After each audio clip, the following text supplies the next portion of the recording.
G'day and welcome to Dodge This, the channel that's all about things Guild Wars 2. Once again, this is Kaaboose speaking.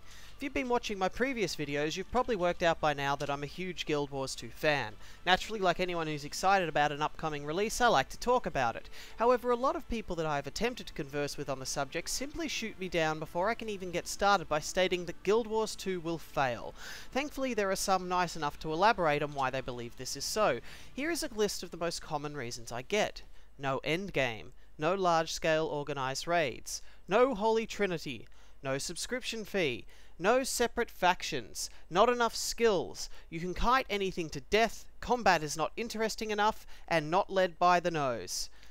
Those are some pretty big concerns. I'm going to go over each point in detail and share my own feelings and insight on each one.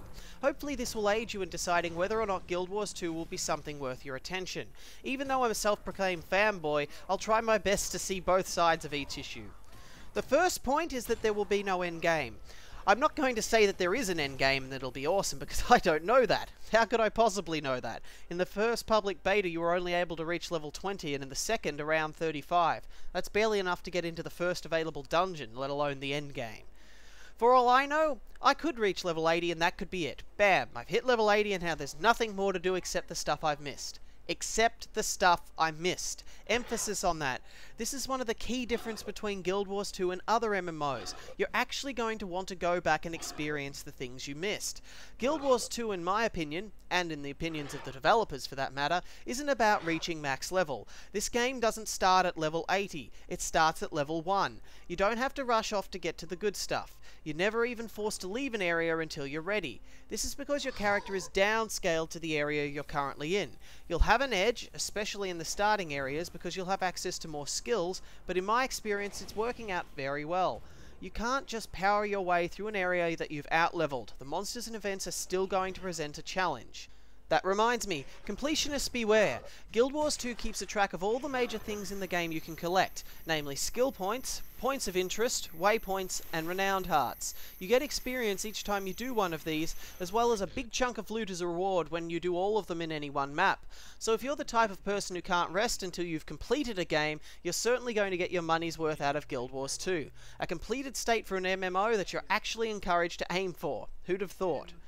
And of course there is the PvP.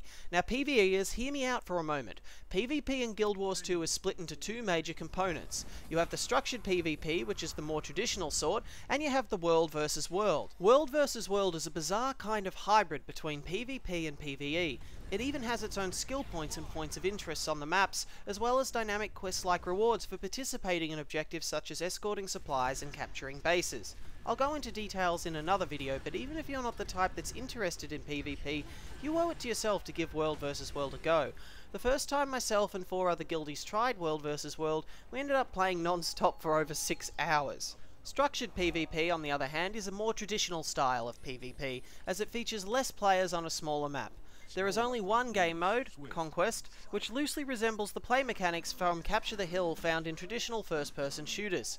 To be honest, I've barely touched structured PvP as it's not of a huge interest to me. You'll also have collecting achievements, customizing your gear and collecting vanity items to keep you busy.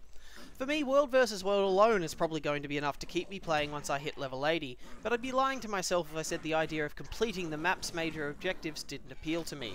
I guess that's an endgame of sorts. What exactly is endgame by definition anyway? And why do some of us feel so compelled to reach it that we won't even play the actual game if we don't think the endgame will be good enough? Is it because we believe everything prior to the endgame will be boring by comparison, and that the endgame is where the real fun begins? Why not just trim the fat and get rid of all the crap before the endgame then? Subscription-based MMOs won't do this because they need to keep subscribers playing longer, but since Guild Wars 2 isn't subscription-based, and because of the downscaling, they can spread the fun content throughout the entire game, instead of just putting it all into the endgame. Just my thoughts, of course. This might not be a compelling enough argument for you watching, but at least give the endgame mentality some consideration before deciding Guild Wars 2 lacks one. Also, take note that in Guild Wars 1, there were plenty of challenging bonus tasks to complete once the main story was finished, so we'll probably see something of the sorts for Guild Wars 2 as well. Next we have no large-scale organised raids. This one I'm pretty concerned about myself, as my fondest memories from World of Warcraft are from the Karazhan raid in Burning Crusade, though admittedly that was only for 10 players. From an organised standpoint, the closest thing we have so far in Guild Wars 2 to this are the explorable mode 5-man dungeons, which ArenaNet claims will be among the toughest tasks in the game and will require top performance from the players involved. In terms of events with large numbers of players, we have the dynamic events in the outside world. However, at present these do not provide the type of challenge associated with classic large-scale raids. I'm holding out hope that the dynamic events in the level 80 areas will actually require some amount of skill, but that's only hope and speculation. And lastly, we have the world versus world. One only needs to watch the Battle of Dreaming Bay to get an idea of the kind of teamwork, troops and tactics that will need to be employed there to be successful. All of these points, however, are moot, maybe with the exception of level 80 events, if all you're interested in is large raids that require precise communication, geared players, and lots of practice on a predefined strategy to down. Since World of Warcraft doesn't really offer this at the moment, it's what a lot of people are looking for, and to be honest, I don't think you're going to find it in Guild Wars 2 without making some compromises. You'll either have to settle for lots of players with less need for precise communication, memorization and practice, or less players with more need for communication, memorization and practice. I'd suggest if classic large-scale raids are the only thing you're interested in and compromises out of the question, then it'd be best to wait until Guild Wars 2 has been out a few months and to see if the level 80 events are providing enough challenge to warrant your time. Next we have the Holy Trinity. For those of you who don't know, the Holy Trinity is the DPS, heals and tank system that has been a staple of MMOs for well over the past decade. DPS, of course, being players dealing damage to foes, heals being players restoring health to other players to prevent their deaths, and tanks, players absorbing damage from foes instead of allowing them to damage other players. So without these concepts, aren't we all just DPS? Not exactly, and here's why. The DPS heal tank system has been replaced by a damage support control system in Guild Wars 2. Damage and DPS remain largely the same concept between the two systems, with the ideal being to do as much damage to a foe as possible.